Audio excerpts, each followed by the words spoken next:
I need you to know that this is entirely against my will, but yeah, I'll give you the Aaron Rodgers skinny. Welcome to the Locked On Vikings podcast.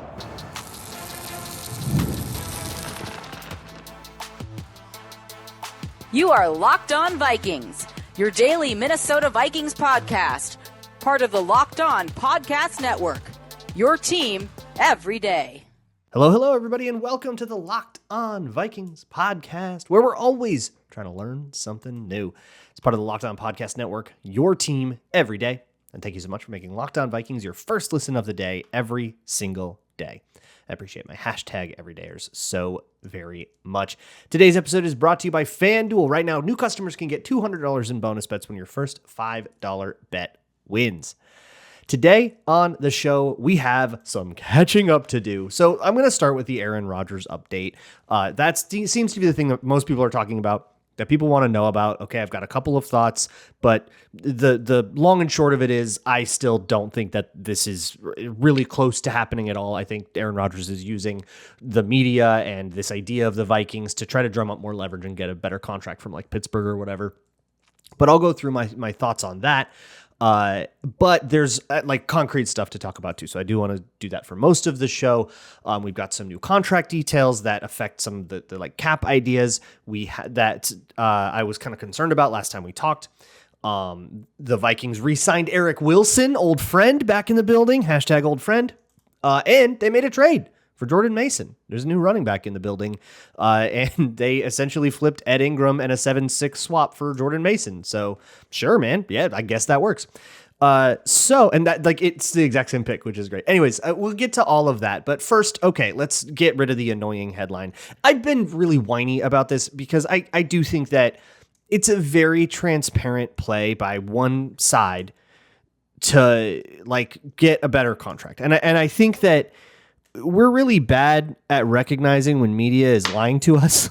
And while it's no individual person's fault, the idea that like the media landscape is giving us is lying to us. It's a combination of the way that sports reporting works and the way it interacts with contract negotiation leverage, and people who know exactly how to play that xylophone and get it to make the exact noise you want it to make.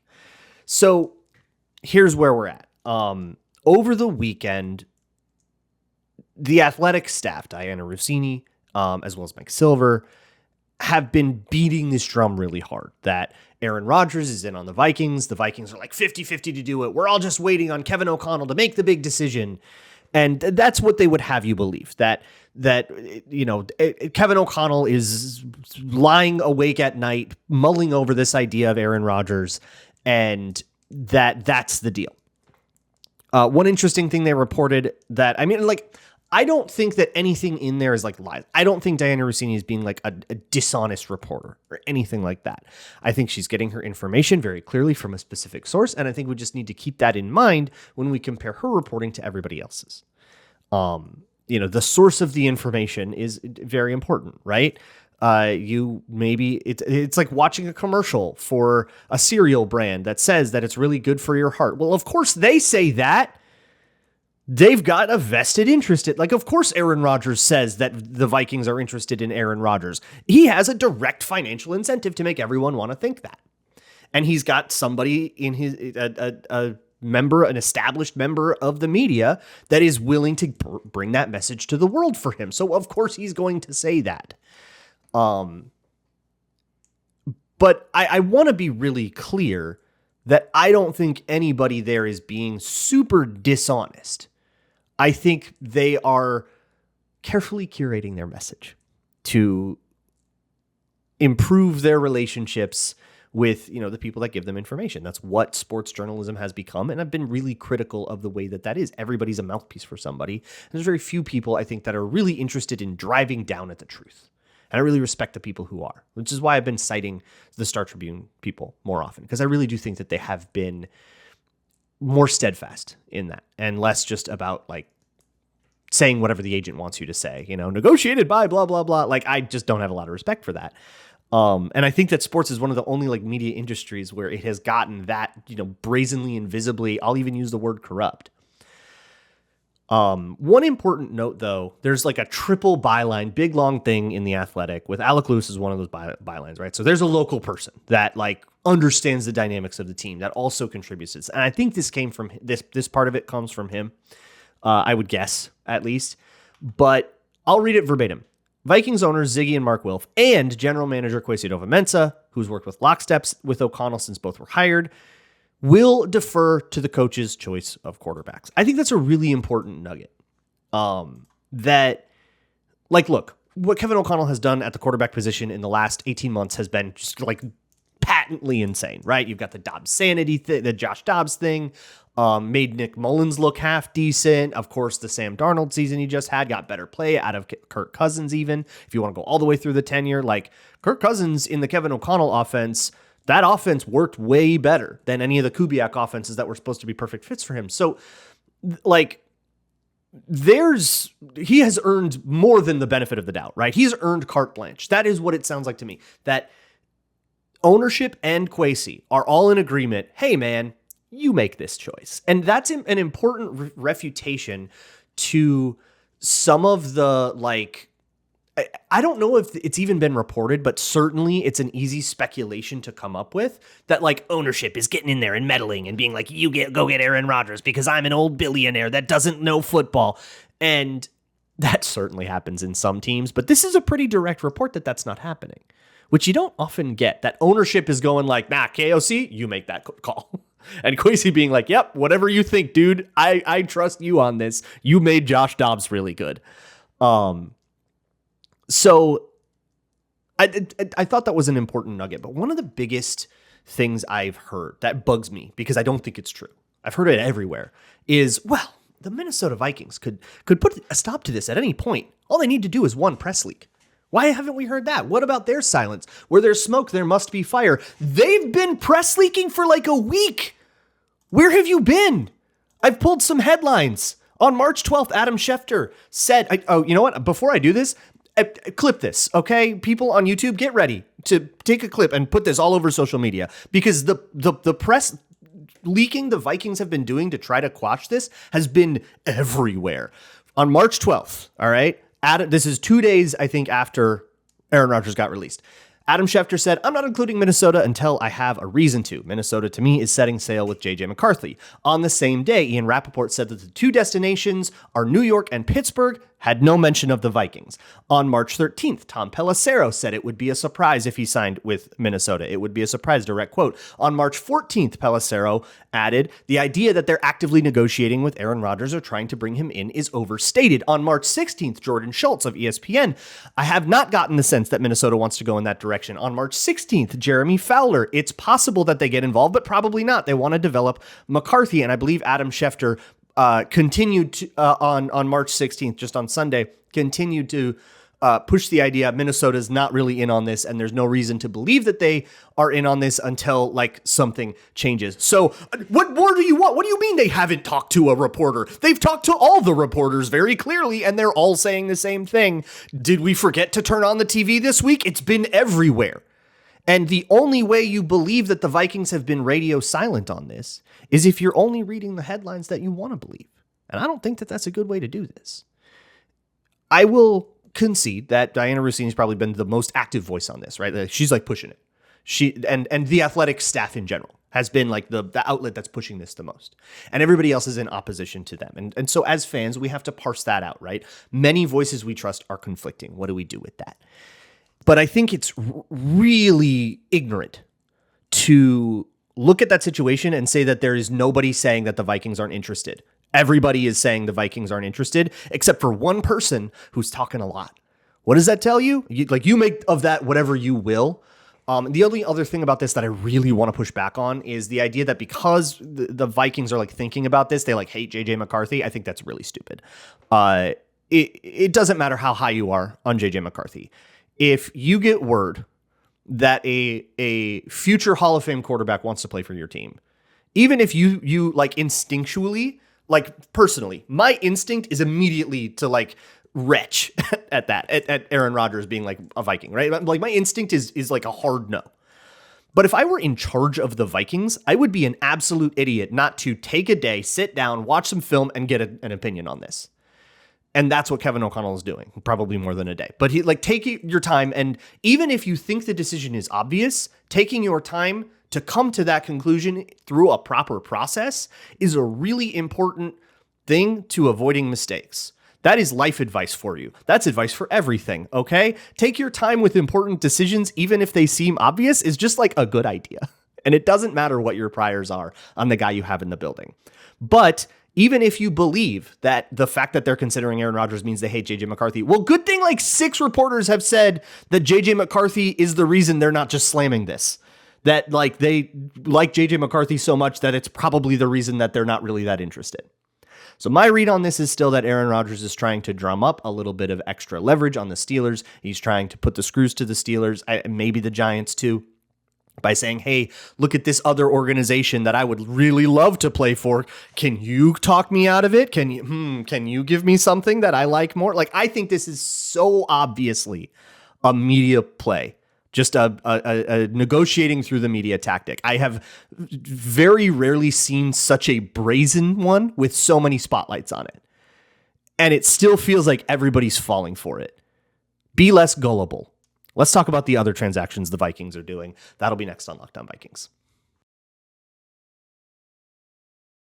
This episode of Locked On Vikings is brought to you by Monarch Money. If you have ever looked at your bank account and suddenly there's no money in it, oh my God, what happened? Monarch Money might be right for you. It's your personal CFO. They give you full visibility and control over your finances. It's just hard to track it all. It's hard to keep it all in front of you and really have your fingers on all the right puppet strings. And that's where Monarch Money comes in. It's not just a budgeting app. It's a complete financial command center. You're not managing your money so much as you're trying to turn that money into wealth and build it. They have all kinds of insights that help you to improve your budgeting and how you can kind of edit your lifestyle to truly maximize your money. And it's got all-in-one convenience. You can say goodbye to having a bunch of different apps for all your different investments and portfolios and budgets and plans and goals and all that stuff. Everything is in the Monarch Money app. Managing money with a partner is also smoother than ever. So if you have a joint account, if you're the kind of person that does that, you can all stay on the same page without the stress. Take control of your finances with Monarch Money. Use code LOCKEDONNFL at monarchmoney.com for 50% off of your first year. That's monarchmoney.com, code LOCKEDONNFL for half off of your first year. Today's episode is also brought to you by FanDuel, America's #1 sports book. March Madness is here, and FanDuel is giving you the chance to get in on the action like never before. Right now, new customers can get $200 in bonus bets when your first $5 bet wins. 200 extra bucks to use on everything from following a Cinderella story, betting on buzzer beaters, even, fourth quarter or second half comebacks. Forgot it's college. Second half comebacks. If you want to do the live betting thing, which they've got an app that gives you all kinds of like stats and info to make those kinds of decisions. All you got to do is sign up, put $5 on like Florida to beat Norfolk State. Like if we can feel okay about that one, and like money line. I'm not talking about spread. I'm talking money line, the minus 4,000, but you are going to get 40-1 on that thing. That's $200 extra in bonus bets, assuming that $5 bet wins. So visit FanDuel.com and get in on the college hoops action all tournament long. Moving on here with the Locked On Vikings podcast. Hey, I fully intend to start posting on my Patreon more. So go check it out, patreon.com/LukeBraunNFL. There's all kinds of film breakdowns from last year if you want to watch some of that. And then I'm going to try to get into some of these free agents and kind of posting what I've been seeing and sort of, show my work a little bit. If you are a visual learner, you want to see what I'm talking about when I say I like guys like Jordan Mason, who is a guy I do absolutely like, and he is newly a Viking. The Vikings traded on Saturday, like Saturday night, they snuck one in for Jordan Mason, which by the way, makes the Aaron Rodgers thing hilarious. Like he's like waiting with bated breath for the Vikings with a boombox over his head outside the facility, and they're like trading for a running back, like whatever. But so Jordan Mason joins the Vikings. Now Aaron Jones and Jordan Mason are the two running backs. I would say that that takes the Vikings pretty firmly out of the running back draft market, at least high. Once you get to day 3, anything can happen. But like in the top 100, I would say that takes it out because both those guys are now on 2-year deals. Seems like we're doing 2 years of Aaron Jones and Jordan Mason. That's the running back room for the next 2 years. And I love it. I think that is an awesome running back room that I can feel really good about. Jordan Mason, If you're like, where do I know that name from? You probably like put a waiver claim on him in fantasy last year if you weren't paying too much attention to the rest of the league outside the Vikings. So if you recall, he's the guy that took over for Christian McCaffrey when he went on IR. Absolutely killed it for a while. He got hurt himself.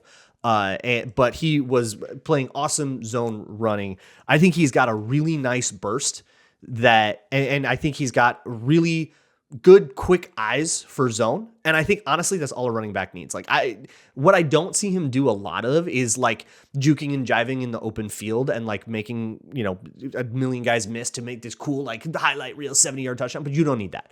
I think he's like the platonic ideal of the responsible running back, where he has the burst to get through the hole and he can make that decision quickly. And if you can do that, yeah, you can just like rattle off 8-yard runs all day long and be a really good running back. In terms of the compensation, the Vikings send a 2026 6th-round pick, which is the pick they got from Houston for Ed Ingram, which is funny because that's the same pick they sent to Houston for Cam Akers. So it went to there, we got Cam Akers.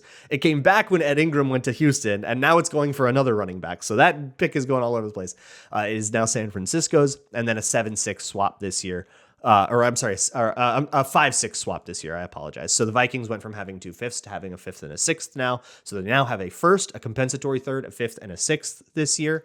And they gained and lost a 6th-round pick next year over the course of like 3 days. But now they have Jordan Mason, which is great because I thought like one of those 5th-round picks would have to go to a running back. Now they can spend it on a different depth piece if they want, some kind of like depth tight end or wide receiver if you're looking for that, or just like another D-back to try to, get some young talent in the room. All that stuff is available. That is still available. So I really like that they managed to make this move without going under 4 picks in the draft. They're already stressed about having 4 picks in the draft. And you can tell that by the way that it's been reported, but you can tell that by the way that they're approaching free agency is like very much like they don't really want to rely on any draft pick to fill any need, whether like wherever it is on the roster. And so like not exacerbating that situation is great. Moving from the 5th to the 6th round, historically, completely irrelevant. Like a pick swap on day 3, unless it's like a 4th rounder to a 5th rounder, like kind of, but like anything 5, 6, or 7, the like curve for how those guys tend to go completely flattens out. They all turn into backups or they don't make the team, whether it's a 5th rounder or a 6th rounder. So that's totally costless to me. It's just that they gave the Ed Ingram pick back. They turned Ed Ingram into Jordan Mason with a slight tax. Like that's the way to put this. And I am a huge fan of this. I can't wait to do the Everyman series on Jordan Mason as well, get to know him a little bit better. And going into I think one of the biggest stresses in the middle part of the draft for the Vikings was the running back position. You had Aaron Jones, who's on a 2-year deal and probably doesn't have too much of a future after that. Like that's not a long-term, future guy, right? He's the guy right now and kind of only right now. And I think Jordan Mason, who was a 2022 undrafted free agent, so much younger, very much has the chance to like become more than a 2-year deal if he wants to be the 2-year deal. As for that contract, it's the details of it are unclear. It was reported as a 2-year, $10.5 million contract. Most of it was guaranteed. So you're like very much, committing to this guy being your guy for 2 years. And I'm very, very much comfortable with that. There are some other contract details that we got to go through. I'll be brief about this because I don't want to like inundate you with numbers. And then, of course, we also got to talk about, Eric Wilson and all those other salary numbers that are coming by. But we can kind of get a sense. You can look at these contract structures. And you can really get a sense for like where the walls are in Kwesi's plan. Or I think the term he uses is horizons, right? We're like, okay, after 2 years, we're going to reassess this, and that. And after 3 years, we're going to reassess this, and that. And you can see where like the outs are in all those contracts. So we're going to get into that and also talk about a hashtag old friend that's rejoining the Vikings. That'll all be next on wow. The NCAA tournament is here, and so is the bracket breakdown. Locked On Podcast Network and Amazon Fire TV channels are teaming up to deliver NCAA tournament coverage like never before. Watch studio shows featuring former players and Locked On's local experts as they guide you through every upset, buzzer beater, and bracket matchup. Stream it all for free on Amazon Fire TV channel. Search Bracket Breakdown to see it all for free. It's your team every day. Moving right along on the Locked On Vikings podcast. Okay, so we've got a couple of little odds and ends to go over as free agency is now kind of winding down, and we're going to slowly start transitioning into like true draft season, but we're still in like contract details mode. We finally got details on the Will Fries deal. The Will Fries deal seems very much to be a 2-year deal with a decision for the next 3 kind of tacked on. So instead of a 5-year deal, it's like a 2-year contract stapled to a 3-year contract is maybe a way to put it. And a lot of these contracts are going to be like this. You kind of have to be Justin Jefferson to get like a true 5-year commitment in the NFL. Like any player whose original team was dissatisfied enough with them to like not give them whatever extension they wanted is like probably not going to be to that level, right? You don't get Justin Jefferson type free agents on the market very often. But anyways, that's the kind of thing you're like probably going to see. So that's what this is. The first 2 years are the cap number for this year is 5.6 mil, and then it escalates to 17.2 mil next year. And then it's $21.5 million cap numbers through 27, 28, 29 through the last 3 years of the deal. So those are big cap numbers, but none of them are guaranteed. The only guarantees that will happen is that $10 million will guarantee on March 15th. Now, here's always the fun thing that you can look at, right? So right now, if you go to overthecap.com, Will Fries contract, and you look at what would happen if they cut Will Fries in 2027, if they released him in 2027, they would save $9.5 million on the cap. However, once that contract triggers, it will guarantee $10 million, making it no longer profitable to cut him. And in fact, it would cost money to cut him. So that's what this is, right? You have 2 years that are dialed in, and a lot of guaranteed salary, right? Fully guaranteed base salary in 2026. So maybe we restructure if we really are happy with him and we want to make a little cap space, we can restructure and make this whole thing really hard to cut. That would like really mean when you see those restructures like a year or two after the deal. I think Brian O'Neill got that, like Eric Kendricks and Daniil Hunter got that. When you see those things, it really means the team's really happy with that guy. We know we're not going to cut you, so we can kind of mess around with your money and lock more money in, which the player, of course, is going to be thrilled with. That 2027 trigger is going to be an option and something to kind of be talking about. But the last 2 years of the deal, he'll be 30 in 2028. On the 4th year of the deal, he'll be turning 30. He'll cost $21 million on the cap, and very little of it will be guaranteed. You can save 13.5 of that $21.5 million. There's $8 million left of signing bonus on that at the time. So assuming no restructures, no void years get tacked on, or nothing like else happens over the next 3 years, which to be honest, I kind of think that it's likely to see that. But let's say it doesn't, then suddenly he's going to have 2 final years on the contract that are like uber cuttable. And he's definitely going to want to go back to the table. So I don't think the structure of this contract lasts past 2027.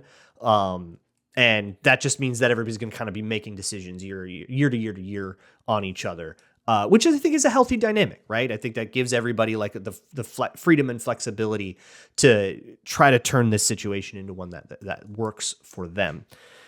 We also have structures on the Javon Hargrave deal. So this year he's got a $7.8 million cap hit. Next year, the other 21. So he becomes an unbelievably expensive player next year.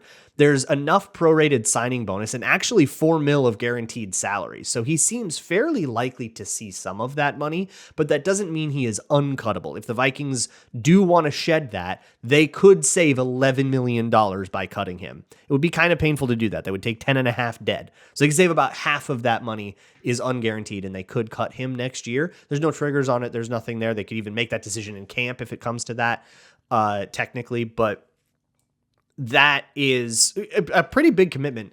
And I think that that's going to be an ugly one that they're going to want to maybe do something about. And what something like doing something about that could be is tacking 2 void years onto the contract and converting some salary into signing bonus. And then suddenly that all gets way more palatable. So I could see some kind of restructure happening there next year. But for now, they've made it really like really nice. And again, to sort of extrapolate this into what does this mean about the Vikings' view for the team, like in totality, all these contract structures, all these cap hits are so lowered for 2025.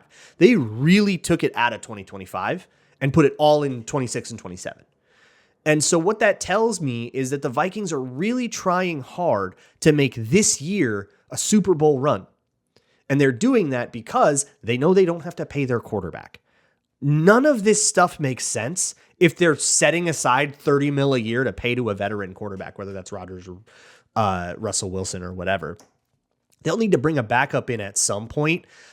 But it is increasingly clear to me that that's not going to be like a serious guy to compete with JJ McCarthy. They're really going in on this. They're making this run happen the way that you want them to when they have a rookie quarterback or a rookie contract quarterback. On the backup quarterback thing, by the way, because there's like some worry about like, oh my God, all the backup quarterbacks are going, what's going to happen? There's still a bajillion names out there. Ryan Tannehill, I've heard floated. Carson Wentz floated. Like there's still, you only need one of these guys, right? There's enough backup quarterbacks out there for everybody to get one. There's not a scarcity on that because with every backup quarterback that signs, it also takes a team off the market. So you go from a market that has 10 quarterbacks and 5 teams turning into a quarterback that has 9 quarterbacks and 4 teams. It's like, it's still not scarce. So I'm not worried about it at all, but I do believe that the holdup is actually waiting on Cam Robinson. Cam Robinson, if he signs before the deadline to still count as a compensatory free agent, assuming he signs for a big enough deal, will cancel out whatever the Vikings have to do for their compensatory or for their backup QB. If they sign somebody whose contract expired, like I believe Carson Wentz's did, if they sign Carson Wentz, that's a comp free agent probably. And they want to make sure that Cam Robinson will cancel him out. If they sign Carson Wentz right now and then Cam Robinson doesn't sign till the beginning of camp or something, they could end up screwing themselves out of a pick. So they're waiting on that. And they can afford to wait on this market because it's not a scarce one. If they had tried to wait on, D tackle or something like that, they would have missed out on the Jonathan Allens and Javon Hargraves that they wanted. But for backup quarterback, I think they can afford to do that. So I think that's why they're playing it the way that they're playing it. But anyways, that's what I see on these contract market things. And then you have Eric Wilson. Eric Wilson signs to the Vikings, signs back with the Vikings after a 3-year stint with the Packers, long stint with the Packers. He bounced around the league quite a bit after his time with the Vikings. I have not seen money on this, even though it happened late on Friday night. I have not seen any money yet on Eric Wilson. Maybe you guys can tell me. Maybe you all have seen it and I haven't. So if you're watching on YouTube and you know the money, let me know. But whatever it is, you do want to watch for that one. If it is for any reason over $4 million, that might screw with the comp formula. But assuming that it's closer to a veteran minimum kind of deal, then that just brings in, that's your Kamu Grugier-Hill replacement, basically. And they're just hoping to get a little bit better there. There is, I don't think, a world where Eric Wilson is ever going to be tagged to be a starter. You have Ivan Pace and Blake Cashman super locked in there. And I don't think 3 linebacker sets are really a thing in the Flores defense anymore. That was a thing in 2023, but he kind of did away with it last year, mostly because he didn't have the guys. So if they really like Eric Wilson, maybe they'll want to do weird nickel packages or something. But that will that'll have to come about organically in training camp with a narrative that Eric Wilson is turning heads or something like that, which we're a long way away from even figuring out what kind of guys will happen, let alone how likely you think that is. I believe that I got to all the news of the weekend. If I forgot anything or whatever, I'll get around to it. If the big news happens, if I end up getting a bunch of egg on my face because the Vikings signed Aaron Rodgers, I'll go live right away. You can all laugh at me. But I think I'm going to be okay there. I don't feel too scared. P scales out of 1. All right. I will see you all tomorrow. And if not, by the way, we'll do Town Hall Tuesdays. So if you are new here, that's where I answer your questions and respond to your hottest takes. So there is a Google form in the show notes that you can fill out for that. It's a new Google form than it was for years and years. So if you've had that Google form rebookmark it, and get me your questions. I'll also put out a call on Blue Sky, or if you want, you can just, if you're not on there, you can just send me an email at any time with whatever you want. LockedOnVikingspodcast@gmail.com. I'll talk to y'all tomorrow. And as always, Skull.